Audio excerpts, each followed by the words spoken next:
Eastern Municipal Water District has been a fixture of the community since 1950. But in order to accurately tell our story, we have to go back even further. The year was 1928. Southern California was in dire need of a large-scale water source. 15 years prior, William Mulholland had engineered the first water delivery from the LA Aqueduct and was looking to tap into a new source, the Colorado River. Encompassing parts of 7 different states, the Colorado River was the obvious water source to quench Southern California's thirst.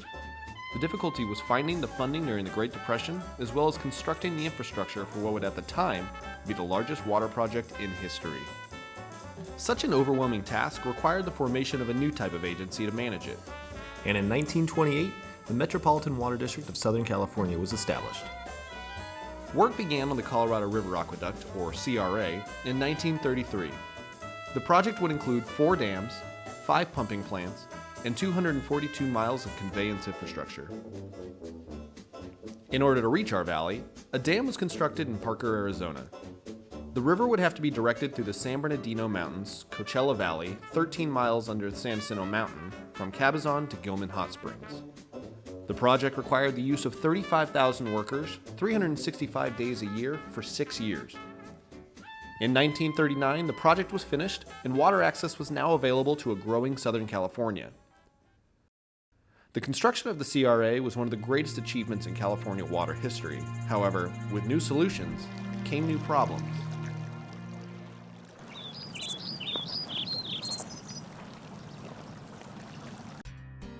The 13-mile-long tunnel under the San Jacinto Mountain served as a key cog in the Colorado River Aqueduct.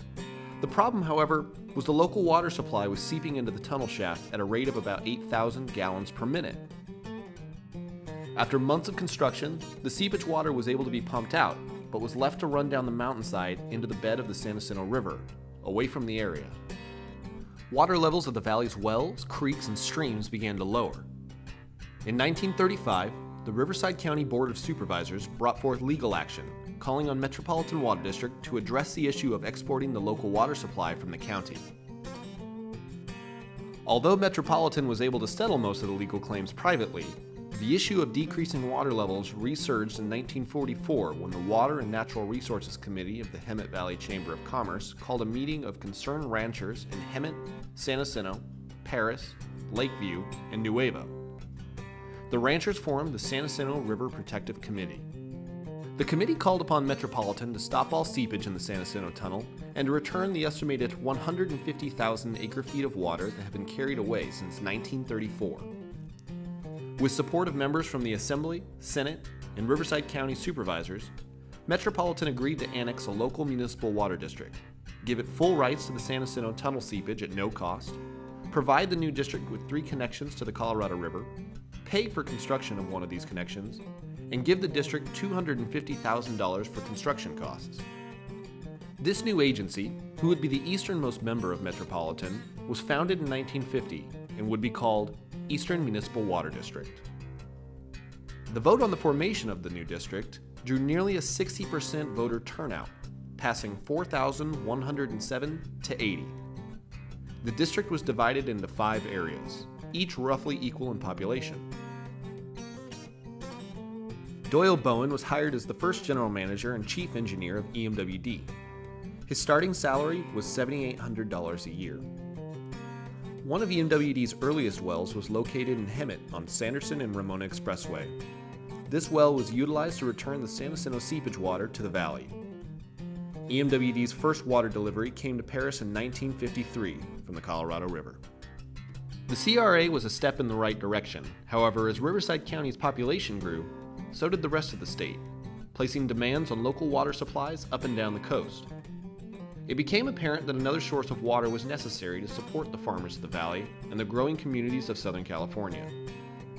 In order to meet the demands of a thirsty California, plans were developed to build an additional aqueduct, utilizing water from Northern California.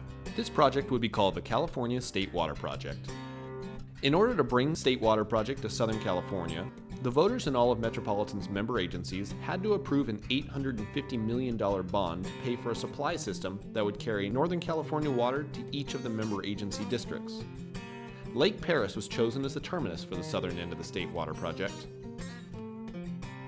Work began in 1960, and by 1973, the first state water project water was delivered to Lake Paris by State Governor Ronald Reagan.